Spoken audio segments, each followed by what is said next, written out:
इन विभिन्न देवताओं की स्तुतियों के द्वारा वे इनको प्रसन्न करना चाहते हैं और इनकी प्रसन्नता के बाद अंतिम अवस्था में ये माता सीता के पास आवेदन पत्र को ले जाते हैं। कबहु क अम्ब अवसर पाई, मेरी यौ सिधिया सुधिद्याय भी कछु करुण कथा चलाई। यानी हे माँ, कभी अवसर प्राप्त करके मेरी भी याद कराइएगा भगवान श्री राम के समक्ष करुण कथा के द्वारा, और यह बताइएगा कि इस कली काल में भी एक भक्त ऐसा है जो आपके प्रति भक्ति रखता है। और अंत में उन्होंने स्वीकार किया है कि भगवान श्री राम के पास वह अर्जी जाती है, आवेदन पत्र, और उन्होंने स्वीकार किया है कि मैंने भी इसका पता लगाया है, यह उपयुक्त पत्र है, और वे अपना हस्ताक्षर कर देते हैं। विनय पत्रिका के दो भाग हैं, पूर्वार्ध और उत्तरार्ध। पूर्वार्ध में दीर्घ सामासिक पदावली का प्रयोग है, जैसे हनुमान जी की स्तुति के क्रम में जयति मंगलागार संसार भारापहार वानराकार विग्रह पुरारी। लेकिन उत्तरार्ध में आने के बाद वे टेक युक्त गेय पद शैली का प्रयोग करते हैं। स्मरणीय है कि तुलसीदास के पहले बाणभट्ट ने दीर्घ सामासिक पदावली का प्रयोग किया था, और बाणभट्ट के बाद गोस्वामी तुलसीदास ने विनय पत्रिका के पूर्वार्ध में दीर्घ सामासिक पदावली का प्रयोग किया है। और तुलसीदास के बाद यदि दीर्घ सामासिक पदावली का हिंदी साहित्य में प्रयोग हुआ है तो वह निराला जी ने राम की शक्ति पूजा में किया है। तो यह ध्यान रखना चाहिए कि विनय पत्रिका के दो भाग हैं। पहले भाग में दीर्घ सामासिक पदावली में क्लिष्ट भाषा के द्वारा विभिन्न देवताओं की स्तुतियाँ की गई, लेकिन उत्तरार्ध में आकर के उनकी भाषा परिवर्तित हो जाती है। गेय पद शैली, टेक युक्त गेय पद शैली का प्रयोग करते हैं।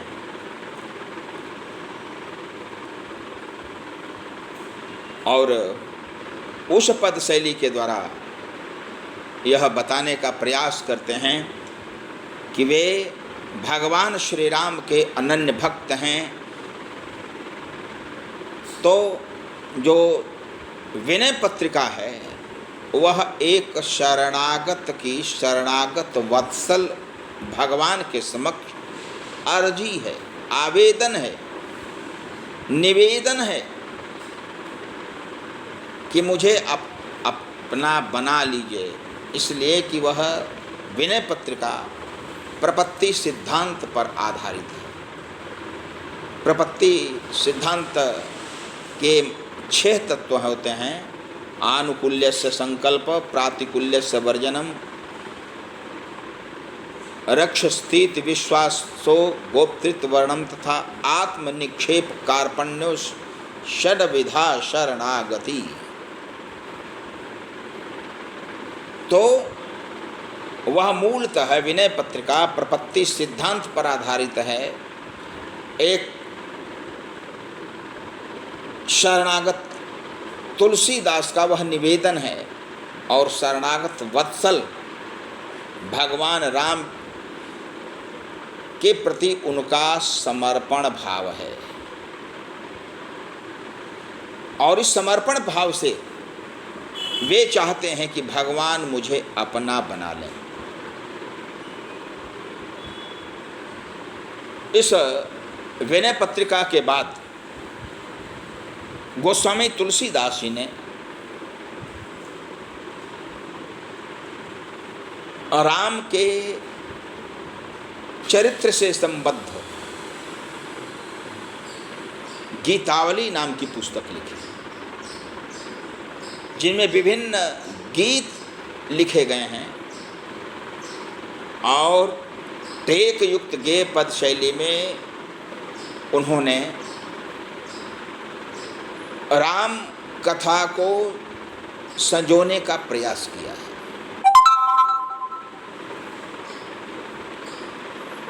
वह गीतावली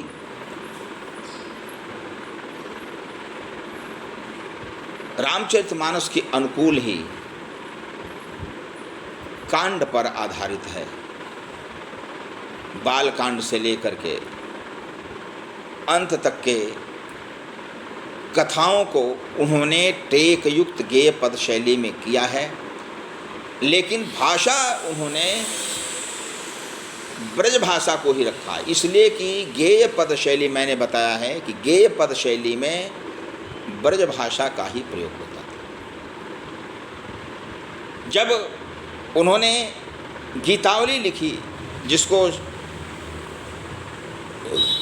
श्री राम की कथा से संबद्ध बताया गया है, उसी प्रकार से उन्होंने कृष्ण की भी कथा से संबद्ध श्री कृष्ण गीतावली की रचना की।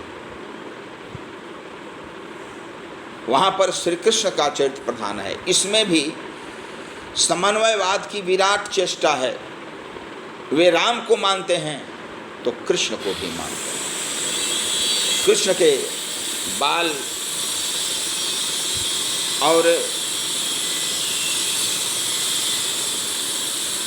श्रृंगार पक्ष का उन्होंने विशद उल्लेख किया है श्री कृष्ण गीतावली। इसके अतिरिक्त उन्होंने 2 विवाहों से संबद्ध खंड काव्य भी लिखा है, और वह है जानकी मंगल और पार्वती मंगल। सीता के विवाह से संबद्ध जानकी मंगल है, जिसमें सिर्फ विवाह के ही प्रसंग का उल्लेख है, उसमें राम कथा पूरी समायोजित नहीं है। वैसे ही शिव कथा से संबद्ध पार्वती मंगल की उन्होंने रचना की। जानकी और पार्वती दोनों को वे अपनी माँ के समान मानते हैं, और राम और शिव को पिता के रूप में स्वीकार करते हैं, गुरु के रूप में स्वीकार करते हैं, अपने रक्षक के रूप में स्वीकार करते हैं। तो श्री कृष्ण गीतावली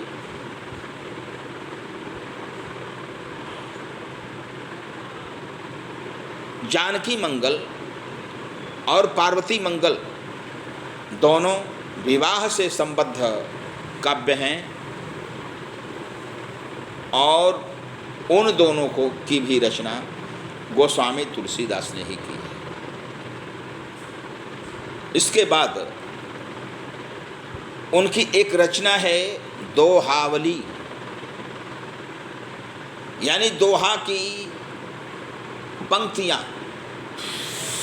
उनकी कुछ रचनाओं के अंत में अवली शब्द आया है। अवली का अर्थ होता है पंक्ति। तो दोहावली में दोहे और सोरठे में ही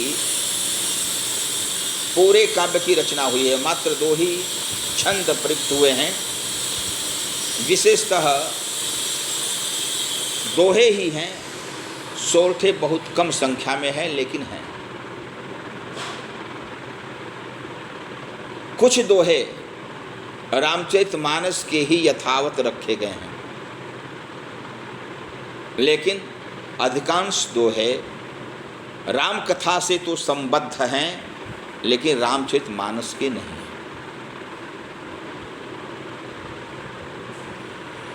दोहावली में एक चातक 34 है। 34 दोहों में चातक के अनन्य भक्ति स्वरूप का विवेचन हुआ है। यानी चातक ऐसा आदर्श भक्त है, अनन्य भक्त है कि वह घनश्याम के अतिरिक्त और किसी जल को स्वीकार नहीं करता। यही नहीं,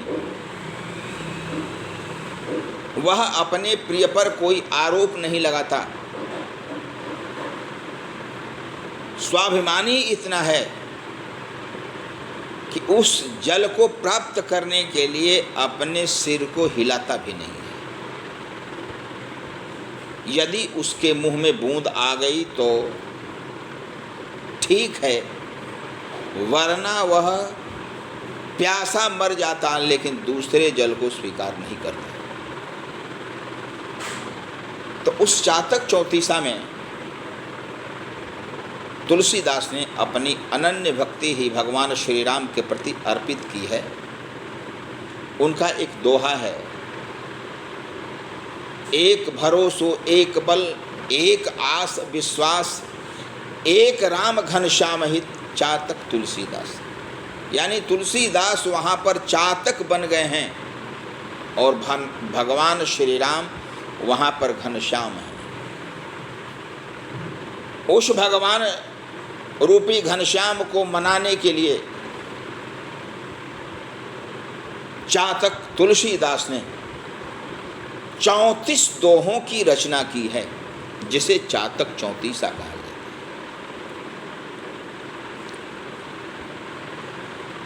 इसके बाद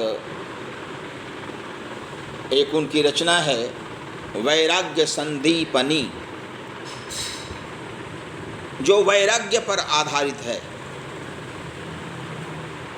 जिसका विषय ही है आध्यात्म, शांत रस का वहाँ पर प्रयोग ज़्यादा हुआ है। राग के विरुद्ध है वैराग्य, और वह वैराग्य संदीपनी नामक रचना गोस्वामी तुलसीदास ने की है, और वह आरंभ की रचना मानी जाती है। वैराग्य संदीपनी तुलसीदास ने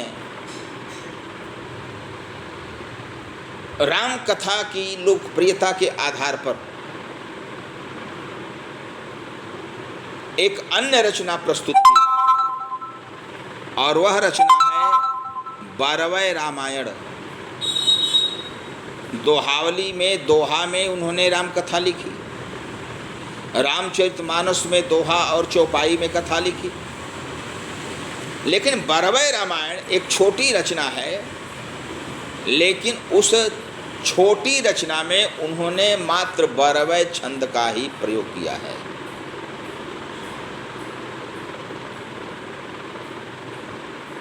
और वह 12वें छंद 12 और 7 मात्राओं के विराम पर लिखा जाता है, जिसके 4 चरण होते हैं, और चारों चरणों में कुल मिलाकर के 38 मात्राएं होती हैं। तो उस 12वें छंद में उन्होंने राम कथा को संक्षिप्त रूप में प्रस्तुत किया है। छंद एक ही है और वह है 12वें। उनका एक छंद स्मरण के लिए है। माता जानकी के समक्ष हनुमान जी आश्वासन दे रहे हैं कि आपको घबराना नहीं चाहते हैं। कुछ दिनों के बाद भगवान श्री राम आएंगे और आपको लेकर के जाएंगे, सभी राक्षस मारे जाएंगे। माता सीता अत्युक्तिपूर्ण वर्णन में अपनी दीन दशा की अभिव्यक्ति करती हैं। अब जीवन के हे कपि आस न कोय, हे कपि हनुमान, अब इस मनुष्य जीवन या मेरे जीवन की कोई आशा नहीं है। इसलिए कि कन गुरिया के मुदरी कंगन होए।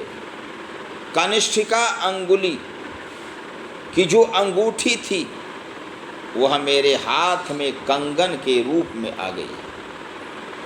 इसलिए अब इस जीवन के बचने की कोई संभावना नहीं है। अब जीवन के हे कपि आस न कोय, कन गुरिया के मुदरी कंगन होय। यानी जो अंगूठी है वह कंगन हो गई है, अर्थात मैं इतनी दुबली हो गई हूँ। यह अत्युक्तिपूर्ण वर्णन गोस्वामी तुलसीदास का बाद में आने वाले कवि बिहारी लाल के समान पूर्णतः अत्युक्तिपूर्ण और अविश्वसनीय लगता है।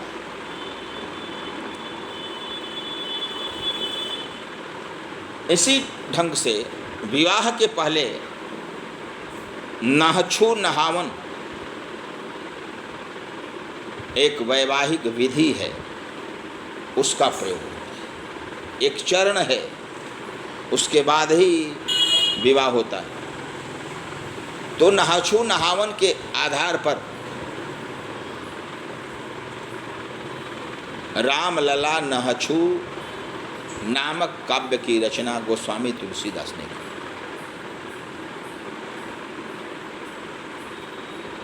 उसमें वर के नाखून को काटा जाता है, वर के वरिष्ठ परिजनों के नाखून को काटा जाता है, और उसी से संबद्ध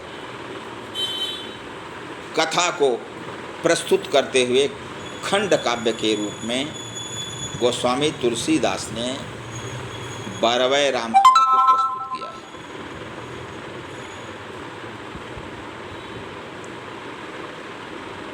ऐसा 12वें रामायण के बाद उनकी एक रचना है कवितावली। कवितावली कवित्व छंद में रचना है, और इस छंद में उन्होंने राम कथा को संक्षिप्त रूप में प्रस्तुत किया है। खास करके जो भावुकता वाले प्रसंग हैं वे ज़्यादा हैं, और कवितावली में जो उन्होंने तीखा व्यंग किया है वह अन्य रचनाओं में नहीं मिलता। उसका प्रथम छंद है अवधेश के द्वारे सकारे गई सुत गोद में भूपति लय निकसे।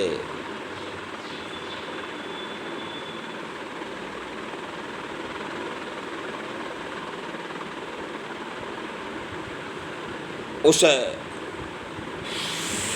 छंद के बाद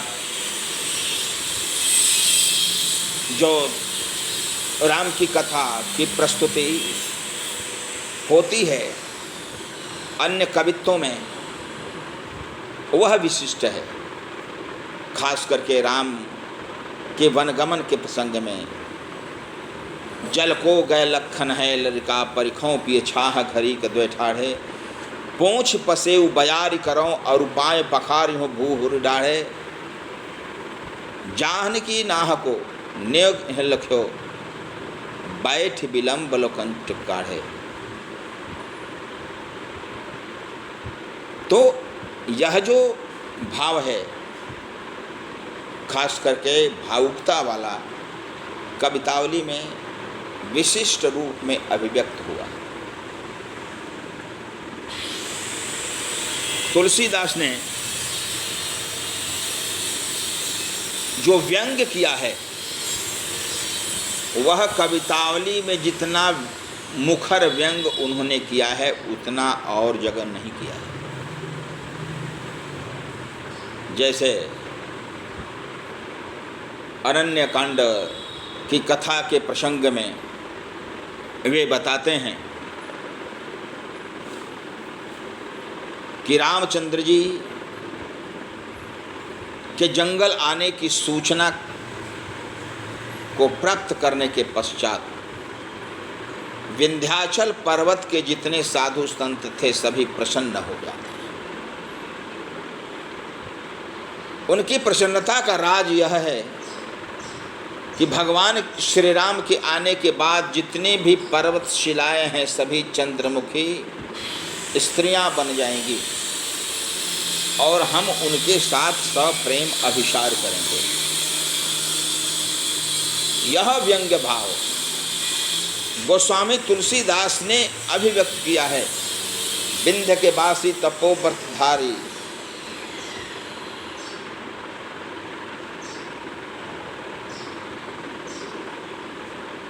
दुखी भय बिन नारी दुखारे, गौतम तीय तरी तुलसी सो कथा सुनिभे मुनि वृंद सुखारे। वही हैं शिला सब चंद्रमुखी बरसे पद मंजुल कंज तिहारे, किन्नी भली रघुनायक जू करुणा करि कानन को प्रगधारे। यानी विंध्य के वासी जो तपोव्रतधारी हैं वे अपनी धर्मपत्नी के अभाव में दुखित थे। विंध्य के वासी उदासी महा तपोव्रतधारी बिन नारी दुखारे, तपोव्रत का पालन करते थे लेकिन बिना पत्नी के वे दुखित रहते थे।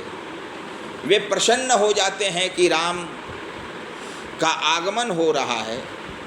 राम के आगमन के पश्चात उनके चरण स्पर्श से जितने भी विंध्य की पर्वत शिलाएं हैं वे सभी चंद्रमुखी नारियां बन जाएंगी और हम जो अपत्निक बने हुए हैं वे सपत्निक हो जाएंगे।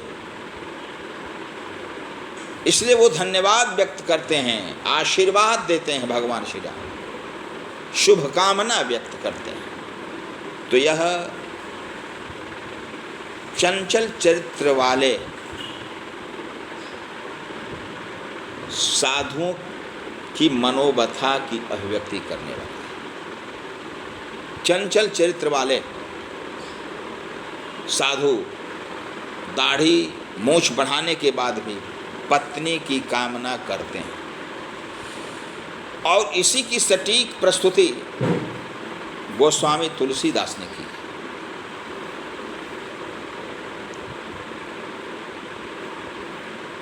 गोस्वामी तुलसीदास की जो रचनाएं हैं वे मूल रूप से राम की कथा से संबद्ध है। ऐसे ही एक उनकी रचना है रामाज्ञा प्रश्न। वह प्रश्नोत्तरी के रूप में है, भविष्य के लिए या विशेष फल प्राप्ति के लिए उस और ग्रंथ की रचना हुई है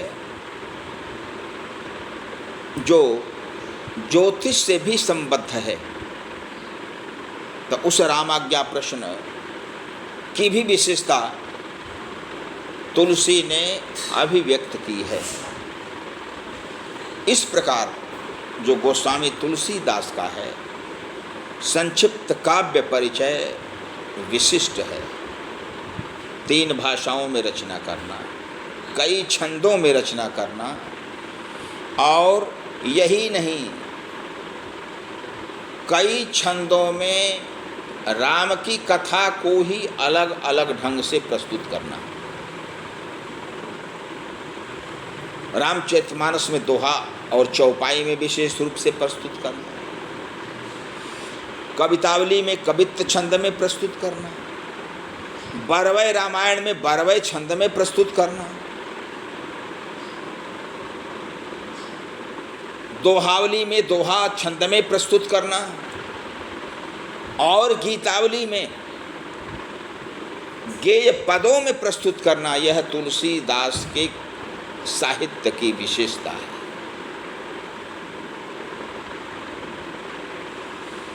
चाहे प्रबंध काव्य हो, खंड काव्य हो, गीति काव्य हो, सबकी रचना तुलसीदास ने की है। अवधि, ब्रज और संस्कृत का तो प्रयोग किया ही है, लेकिन तत्कालीन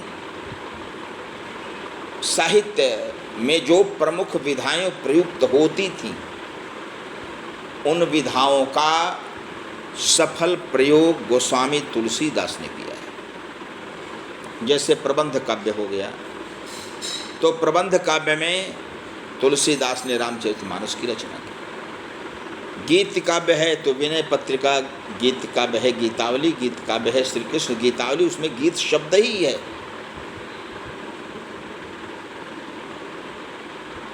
ऐसे ही नहीं, यदि खंड काव्य है तो खंड काव्य के रूप में जानकी मंगल, पार्वती मंगल, रामलला नहछु जैसे काव्य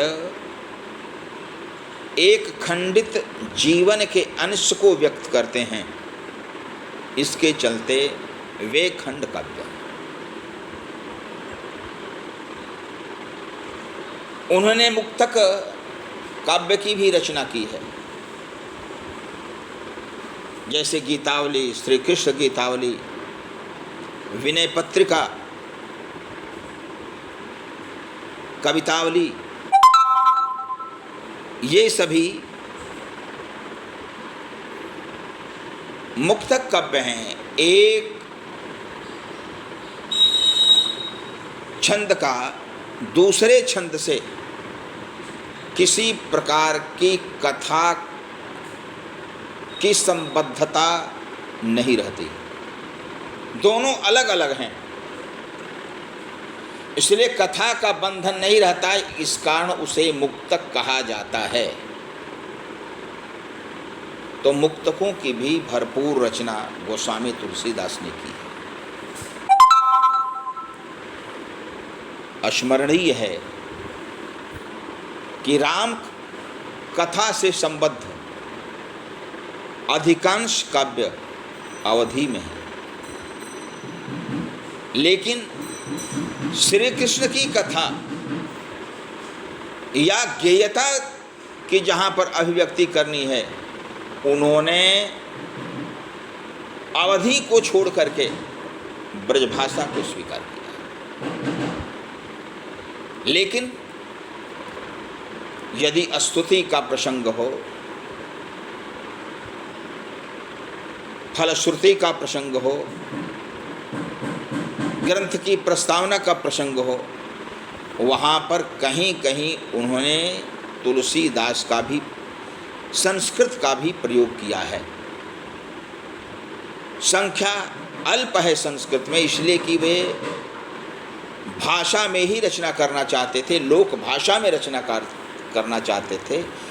इसलिए संस्कृत का पांडित्य रहने के बाद भी उन्होंने प्रत्येक सोपान के मंगलाचरण, फलश्रुतियाँ और स्तुतियों में प्रयोग किया है।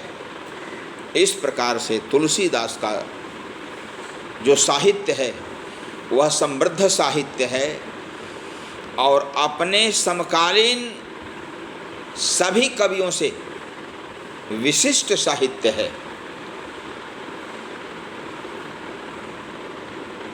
तुलसीदास की यह विशेषता थी कि आज भी उन्हें हिंदी साहित्य का श्रेष्ठ कवि माना जाता है। ऐसी साहित्य साधना आज तक किसी ने नहीं की है।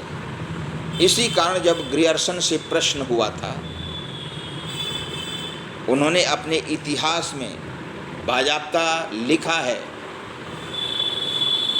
कि भक्ति युग का नहीं, हिंदी साहित्य का भक्ति काल स्वर्ण युग है और उस स्वर्ण युग के श्रेष्ठ कवि गोस्वामी तुलसीदास। इस कारण तुलसीदास की जो 12 रचनाएं हैं वे हिंदी साहित्य को समृद्ध बनाने वाली हैं और उनके काव्य संसार की विशेषता की अभिव्यक्ति कराने वाली है। आज हम लोग लॉकडाउन की व्यवस्था के कारण दूर रह करके अध्यापन कर रहे हैं, आप अध्ययन कर रहे हैं, श्रवण कर रहे हैं। यह कहा नहीं जा सकता कि कब तक चलेगा। इसलिए अध्ययन अध्यापन का एक ही रास्ता बच गया है और वह रास्ता है ऑनलाइन अध्यापन करने का। आप लोगों से मैं कहना चाहता हूँ कि आप इस ऑनलाइन अध्यापन का लाभ उठाएं, घर से बाहर नहीं निकलें, अपने सुरक्षित रहें और राष्ट्र को सुरक्षित रखें। धन्यवाद।